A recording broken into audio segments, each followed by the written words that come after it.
Yun, rolling oh. Alright.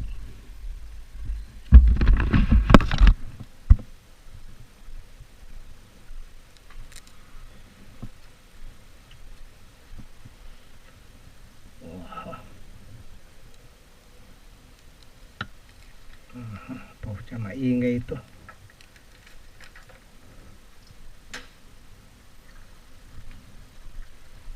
Gulat mga kapitbahay dito. Pag ini-start to, pucha, tatakot yung mga kapitbahay.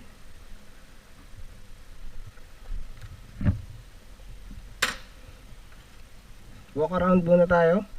Haha. Sana maganda yung audio ko kasi naglolo ko na tong GoPro ko eh.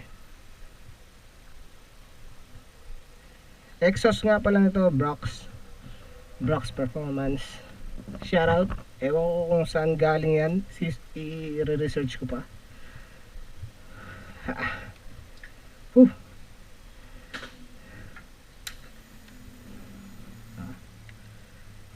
Ganda ng panel, no?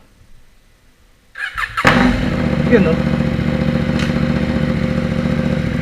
Banda rin na natin kasi maingay eh. Sana naririnig nyo ako sa ingay na tambucho na ito.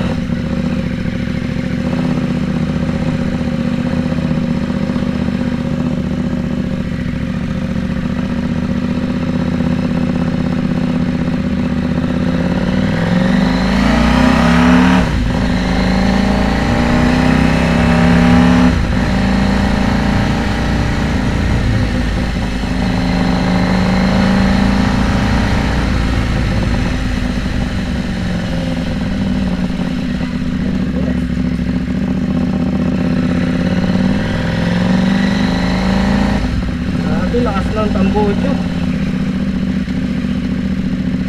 Kaya na ito.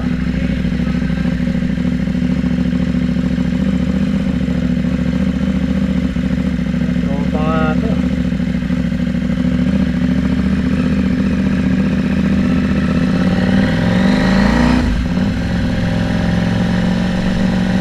Mamaya re-review natin tong KTM 790 Duke. Akala pang ingay. Nakalan yung ingay.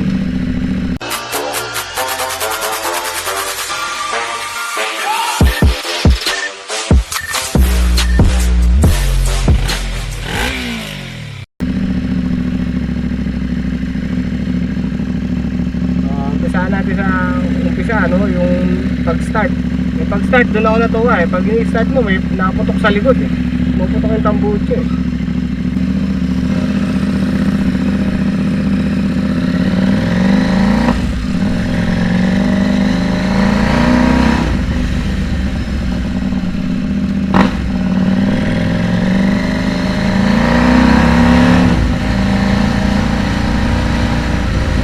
Sarap. Sarap niya gamitin, sa totoo lang. Sarap. Ang gaang. Nasa ang torque. Alit ang torque.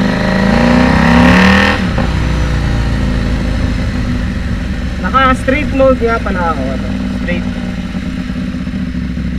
Meron siyang iba't ibang ano, modes. Nakakatuwa, heavily equipped sa ano, sa electronics. Machong macho yung datingan. Aha. Good shit. Shifting, maganda yung shifting niya. Gusto ko. Yung brakes, maganda. Oh, naka ABS nga pala to.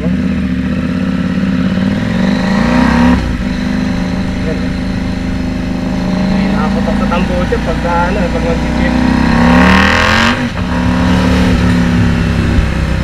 Lintik, lakas. Pag gusto mo mauna ka talaga eh. Malakas talaga eh.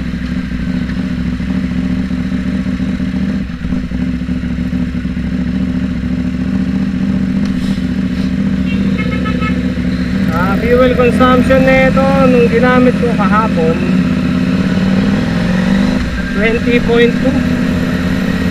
Dinig di ba ako? Ingay na 20.2 kpl. Medyo tipid siya, no?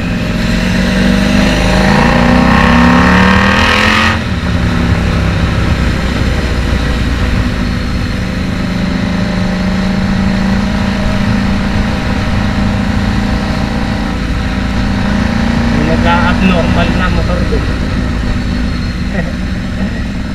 Ayun, no? Ganda ng shifting, ganda ng cornering, maganda ang ano niya, ang gaang.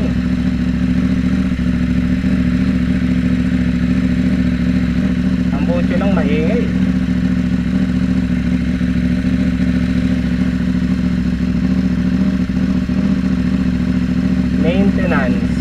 Sa maintenance naman, medyo mahal yung mga pyesa, pero syempre pag may shopman, mura lang. Mahal pagka pinagawa mo sa mga mga sikat-sikat, mahal talaga yung pyesa, eh. So mura lang inabot sa akin ng mga repair nito. Palit ako ng fuel pump, adjust ng regulator.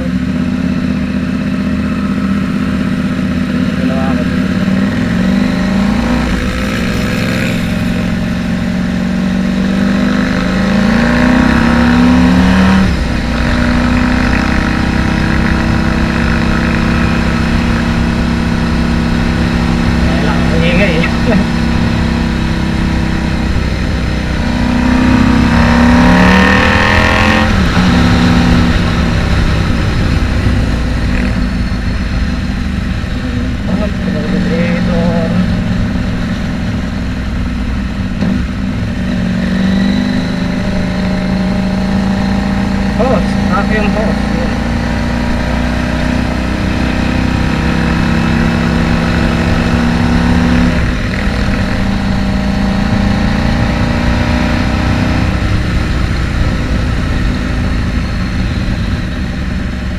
Ang gasolina na gamit dito 95. So medyo mahal lang ng konti lang naman. Sa 91. Langis 1050 ang recommended, yung Motorex. Pabalik na kaya ako. Pabalik na ako.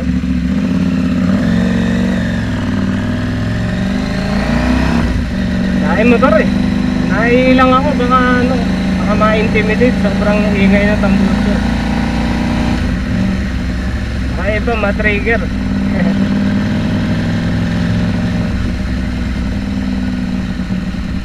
Masarap lang gamitin, lambot ng clutch, no? Ganda yung shifting, makagat.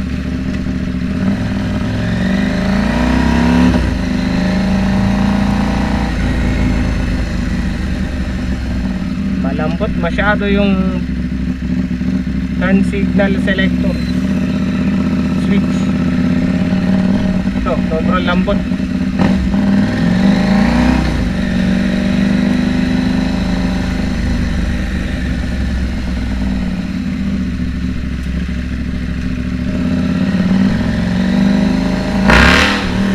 Tayo oh.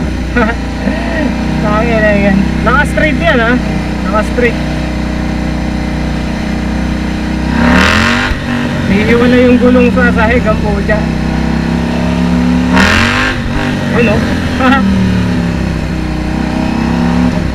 Walang pigaan ng clutch.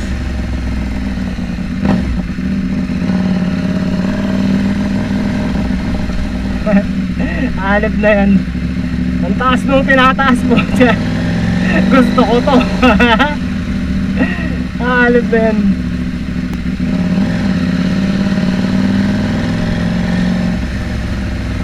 Naka-straight pa yan ha. Straight. Alam nyo, nalintikan.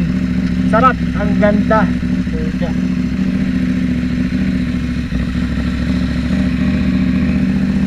Sorry, hindi ako magaling mag-wheelie ano lang,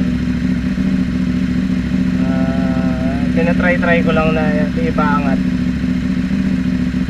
Tapos may damper nga pala to, built-in na damper nasa ilalim. Good shit na good shit.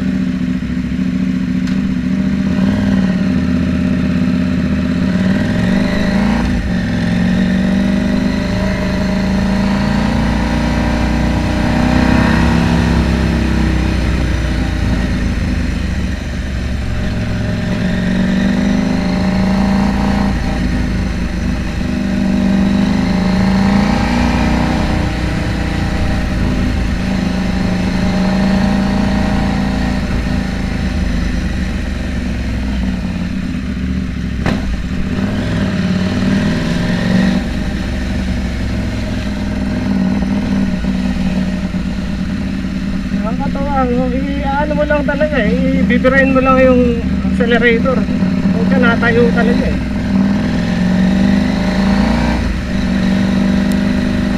Ayaw kong birain ng birain kasi nakasando lang ako. Ano lang, quick run lang. So lang pakita sa inyo yung Duke 790 base sa ano ko, sa riding style ko, riding position. Kasi yung height ko nga pala 5'4", medyo naka-tiptoe ako pero okay lang, carry lang kasi magaang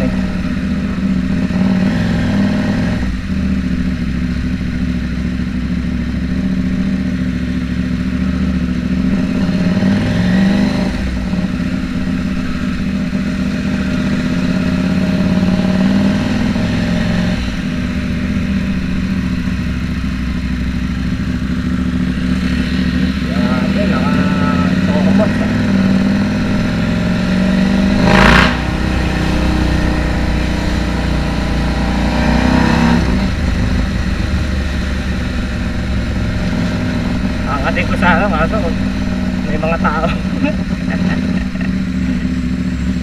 Harap nakakatawa hanggang babalik na tayo sa shop. Siguro pakita ko yung yung panel na ito. Baka may maengganyo sa inyo yung kumuha ng Duke 790. Maganda talaga siya. Loaded sa electronics. Ang hindi ko lang talaga nagustuhan dito sa KTM 790 Duke, yung init, sobrang init. Grabe yung init sa legs. Madalas ako naka-shorts lang. Sobrang init talaga. Yung buga ng fan, diretso dito, ayan diretso yan, init. Kaya nilalayo kong ganyan. Bukas lang yung pan, ang init, putik.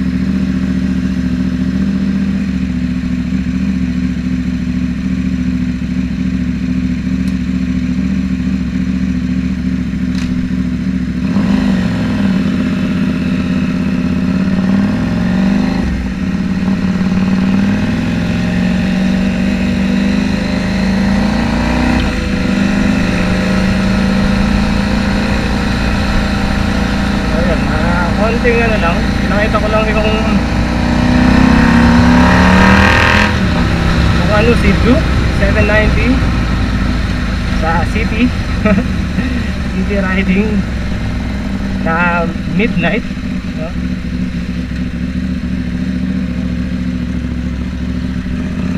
Hindi kasi ako nakakaalis sa araw kaya sa gabi lang ako nakakapag-motor.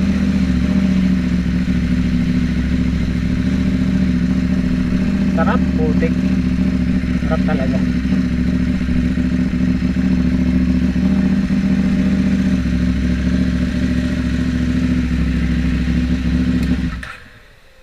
Grabe, sarap.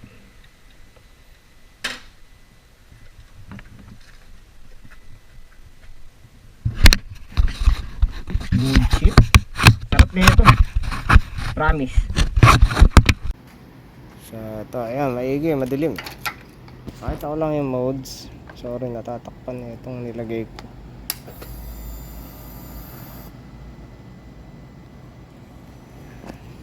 Ito natin to set. Meron siyang mga ganyan sa menu. Meron siyang favorites. Select natin yung favorites.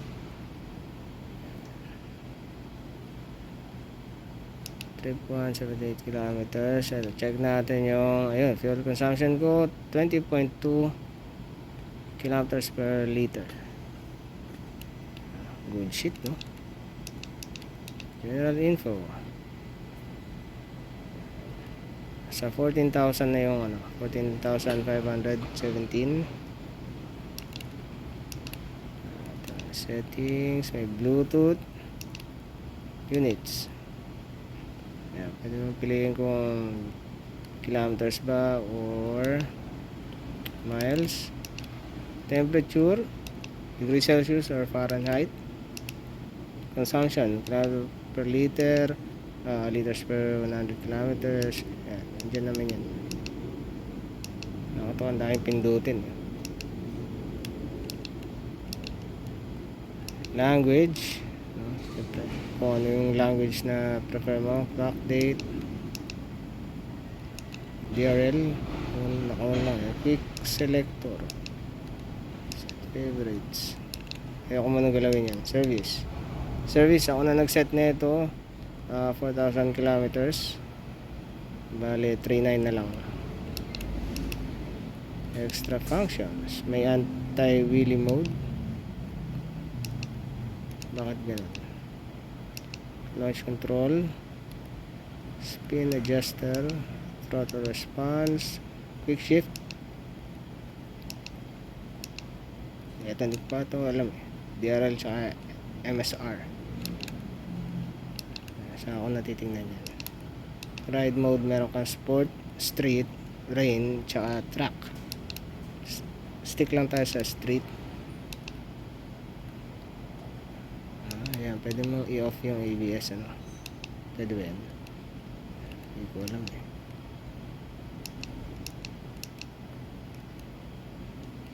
Yan, mga pag-aaralan ko pa kung ano yung mga yan. Pero sa ngayon, yan muna. Hanep. Ganda, putik.